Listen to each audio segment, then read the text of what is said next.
From the end of World War I to the end of World War II, the greatest evil that ever lived rose to power. Although Hitler is often viewed as a villainous character, there are some actions he took early in his career that caused him to be viewed in positive ways. Early in Hitler's regime, both Germany and the international community viewed him positively due to his economic accomplishments. As Hitler expanded Germany, the German views stayed strong because of propaganda and nationalism, while the international views became negative as they began to question Hitler's motives. Nearing the end of the war, German views became negative as Hitler's horrible actions towards the Jews became exposed, and the international views remained negative due to German expansion and the Holocaust. When Hitler first began his political career in 1919, most Germans had never heard of him, and few believed he would become the leader of Germany. Hitler proved them wrong by accomplishing a major economic achievement, banishing unemployment. Hitler was able to raise the morale of people of Germany and drastically lower the crime rates. Hitler understood the power of persuasion and began to slowly rise to higher ranks. Hitler started off by becoming the head of the political party named the National Socialist Deputies. Although the Germans' views of Hitler were uneasy, his political party slowly began to grow in popularity. In 1928, the party grew rapidly due to lots of propaganda. 2 years later, the party had around 6 million people that voted for the party. 2 years after that, the number more than doubled with 13 million people voting for the party. Hitler continued gaining popularity and started getting recognized by more important people, including President Hindenburg. As Hitler gained more popularity, he ran for the chancellor position. He gained substantially more votes due to incessant campaigning and propaganda. The Germans slowly started to believe in Hitler during his campaign and all of his propaganda. Hindenburg disliked Hitler, but out of the two people to pick from, Hitler was the lesser of the two evils. Hindenburg appointed Hitler to chancellor soon after the election. Hindenburg passed away, and Hitler became the new dictator. Once Hitler became the leader, his first goal was to fix Germany's unemployment. Hitler appointed a well-praised businessman named Hjalmar Schacht.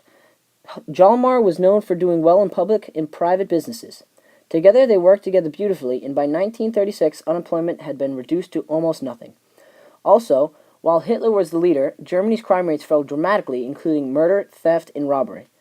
Hitler had removed the humiliating shackles of Germany after World War I and allowed the German people to burst with pride. This gave the Germans a morale boost, making them trust and feel confident in Hitler and Germany. One historian said, quote, "Hitler changed the poor, low-morale country into a unified economic powerhouse and the largest military power in the world." While Germans were praising Hitler, the international views were quite similar. International journalists that viewed him before he was the Chancellor of Germany thought that he was a strange character and was weak, small, and feminine, and would never become the leader of Germany. But as Hitler continued gaining popularity, people outside of Germany began to recognize him as an important figure, including Prescott Bush. Prescott Bush was the head of the Union Banking Corporation. He believed in Hitler and thought that he would be a good investment. The UBC bought and shipped millions of dollars of gold, fuel, steel, and coal to Germany and helped finance Hitler during his rise to power. Once Hitler became leader and appointed Hjalmar to president of Germany's central bank, a prominent American historian said, they, quote, immediately launched an all-out assault on unemployment. By late 1936, unemployment was at an end in Germany.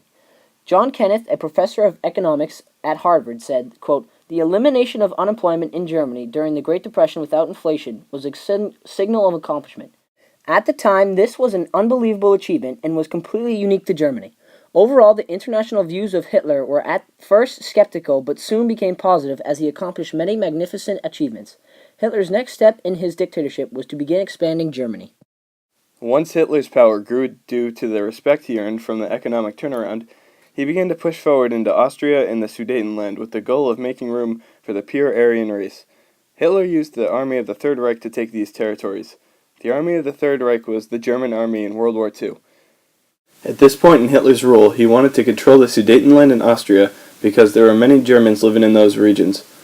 Hitler increased Germany's population by about 10 million people when he took control of these territories. The Germans idolized Hitler for this action, while most of the inhabitants of the Sudetenland and Austria were despondent. Also, Hitler opposed the Western democracies by putting his military in the Rhineland, a demilitarized zone. This proved widely popular throughout Germany because they were tired of being weak and were desperate for an uprising. Hitler was at the peak of his German popularity.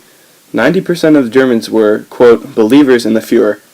Another one of Hitler's responsibilities was to give Germany confidence since they had just been beaten in World War I, and the Treaty of Versailles was unfair towards Germany.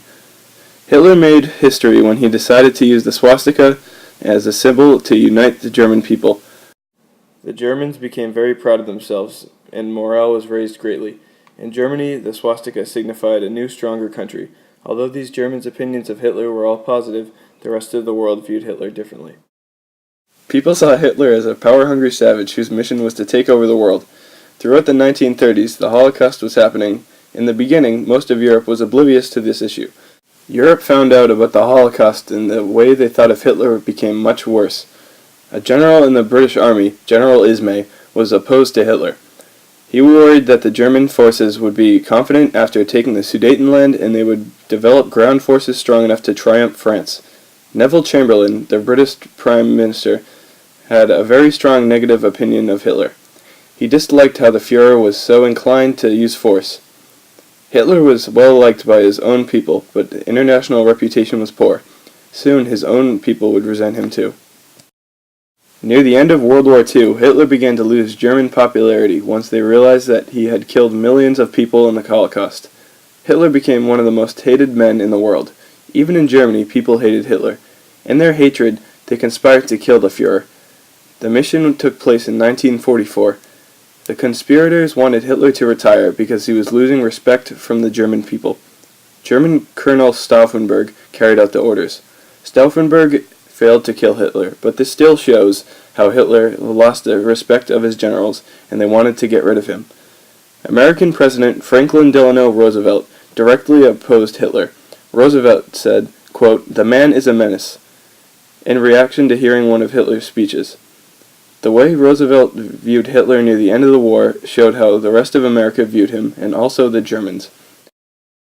Even though Hitler was able to create a sense of community in Germany, the bond snapped near the end of the war between most Germans and Hitler. Hitler was a great leader for the majority of the war, but when it came down to defeat, Hitler lost respect and trust from Germany. Early in Hitler's political career, he became a very well-known man and people viewed him positively. But as he began conquering other nearby territories, the international views on Hitler became negative. As the end of the war approached, Hitler's true evil was exposed to the Germans, and then they lost faith in Hitler. By then, he was viewed mostly negative by both international organizations and national organizations. This is important because the political views of major countries on Hitler reflect on the entire country of Germany because Hitler was the leader. Even though some Germans were not Nazis, the reputation that Hitler created caused other nations to resent Germans.